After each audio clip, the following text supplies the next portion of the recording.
we're back here on the GSMC Baseball Podcast, bringing you our third segment, which is going to be talking about the Blue Jays and a little bit of a roster shakeup they did have in these past few days. So let's get into it.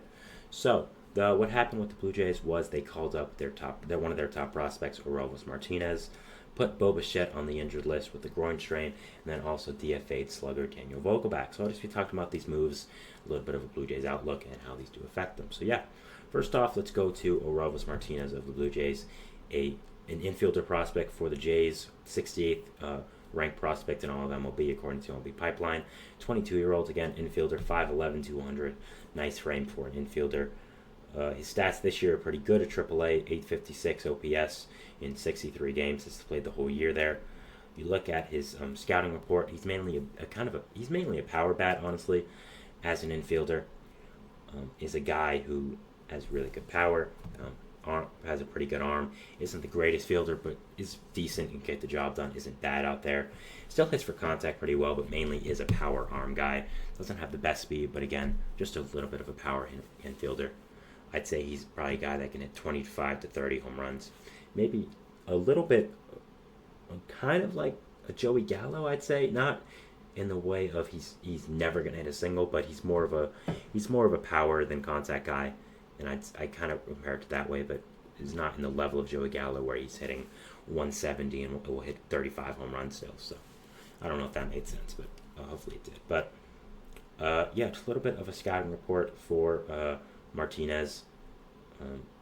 He has plus power, and that really helps him launch the ball on contact.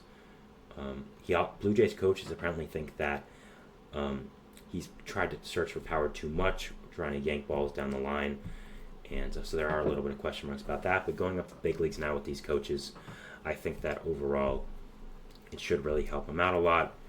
And I think the Blue Jays do have some pretty good hitting coaches and just player development people. And Martinez is obviously a guy to think highly of, their top-ranked positional player prospect. So, yeah, should be very interesting to see where he does play. I don't think he's a shortstop long-term, but I'm assuming he'll play shortstop with Bichette going on the IL. But, if he plays second base and someone shifts over to short, if Isaiah Falefa moves to shortstop or something like that, I wouldn't be surprised. But, yeah, should be interesting here, and again, will be something to watch for the Blue Jays. But yeah, Martinez is a guy I really do like. I think again there's a plus power here as a youngster, and if he gets a little bit more of that, the ball skills, just hitting for a little bit more contact. Obviously, home runs are the most important thing, but just hitting for a little bit more contact and not going all power for nothing. I think he could be a much better player, and again, like a prospect, he just has to develop. So that's really what you're trying to say here. He has to develop. So it'll be interesting to watch his development over the next few years. Next, the Blue Jays did go and place Bo Bichette on the injured list with a groin strain. Now, this is a good breather, I'd say, for Bichette. Obviously, he's having a pretty horrendous season for the Blue Jays right now. He's really not playing up to his standards and has been entrenched in trade rumors as well. So, I think a lot of people are wondering if that could be his last game he's played as a Blue Jay. I just don't think the Blue Jays will end up trading Bichette as low as value. I mean, his WRC plus right now is at 80.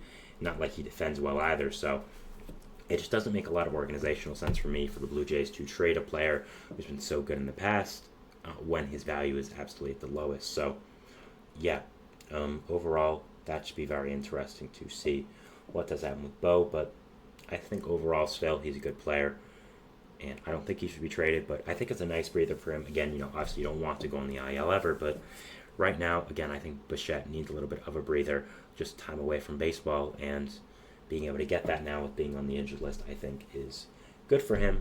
And overall, will be able to kind of reset the way he thinks about the game. I've heard a lot of players over the last few years, when they were in a slump, just the one thing they like to do is just watch the game.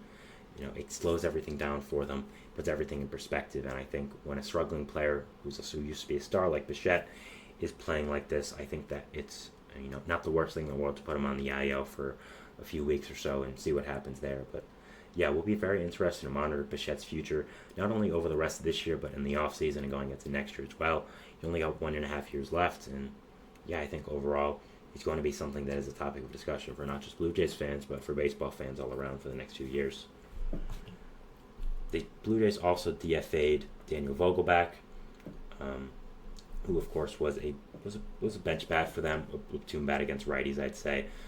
big power bat. And so with Vogelback, he wasn't doing the greatest this year for the Blue Jays. I mean, he had a 71 rated runs created plus, which if you're a guy that simply does just hits, you don't really want that. And I understand that. He's mainly a right-handed hitting guy, so maybe it's better against righties and that his overall numbers versus righties are what you're looking at. But still, 75 against righties right now, which again, you're not really providing much. He's actually hitting lefties much better than. He's horrible against lefties. His weighted runs created plus is negative 100, so I'm also sure he doesn't play lefties much for the Blue Jays. So, just a player when he's not hitting, which he wasn't right now, does not provide much value for your team. It's a fun player for the fans to root for because obviously his size and how kind of a fun player he is to watch, and when he's good, it's really fun. As a Mets fan, I know, but overall, was not going to have a long-term future on this team because of the way he was playing this year. So. Joey Votto is actually doing some rehab assignments right now for the Blue Jays, and I really think he's just going to fit in perfectly to that Daniel Vogelback role, just a power hitting first baseman. And I also think Votto plays it better because he can still play first base at a defensive level, and also the storyline, of course, is amazing. Having Votto come back to Canada, come back to Toronto, playing his last season with the Blue Jays. I mean, it's so poetic. We always knew it would happen. I mean, I think we knew this for the past 2 or 3 years that Votto would end up signing with the Blue Jays, but the fact that it did is so cool. And honestly, if the Blue Jays are out of it at the deadline, which it's very possible they are, just play Votto a lot. I think that's what fans want to see. He'll get people to come to the ballpark. It'll be really, really fun. And Votto, not one of the greatest players of all time, but a very, very great player, potentially a future Hall of Famer, and should be fun to watch with the Blue Jays, and I think will fit perfectly into that Vogelback role of just a bench hitting first baseman who comes in late game situations. But yeah, the Blue Jays did shift up their roster a little bit. Going over this Blue Jays team right now, I've talked about them a few times on the show. They're a little iffy right now. It's just a little interesting to see what's going on with them right now. Of course, they are not living up to expectations whatsoever. I mean, are really having just a poor season and are really not doing that well. You look at them right now in the standings, of course, in the AL East, they are 1 game out of last place, in 4th place for this team, for this division, 35 and 38, 4th place, and also they are 5.5 games out of the wild card. So obviously not looking too great for them right now. A lot of underperformance, as I've said. Again, not just Bo, but the pitching staff has not played as great as you expected them to. Really, the biggest strength for this Blue Jays team has been the pitching staff these past few years, and when guys like Kevin Gausman aren't playing exactly up to the standards, it really is going to hurt. Also, the big one is George Springer. He has just become a disaster with his contract now. I mean, he has, I think, 2.5 years left on that contract. He's had horrible numbers this year, and has been really, really bad, and one of the biggest reasons why I'd say the Blue Jays are not performing as well. He's a big part of that lineup, and when he is performing this poorly, they are going to see it with the team, so that is unfortunate. But overall, again, the Blue Jays are a very interesting team to watch up until July 31st, seeing what they do at the deadline, seeing what decisions they do make. Again, Vladimir Guerrero Jr., if you're trying to cash in and get some prospects and kind of retool this core, got to trade Vladdy. I mean, he's having an absolutely incredible season this year. He's marketable. He's a big name. You'll get a lot for him. A lot of teams could use a big right-handed power bat. And as much as it would hurt because he is a face of your franchise, I'd argue he is the face of your franchise. You got to do what you got to do. And I think this Blue Jays core is becoming a little stagnant.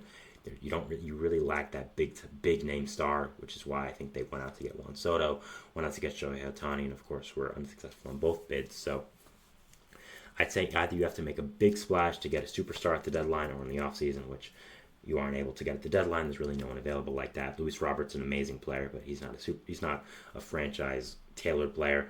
You could try to get Juan Soto again, but I don't know if you have the money. So it might be time to retool the core, kind of rebuild a little bit.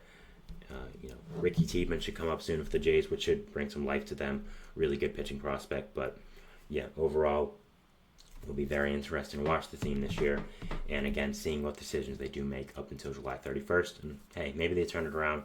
They have the talent to do so, but just has not been great this year. So, all right, we're going into our 4th segment now, which is going to be talking about Jackson Merrill and the San Diego Padres, and just Merrill's amazing rookie season for the Padres.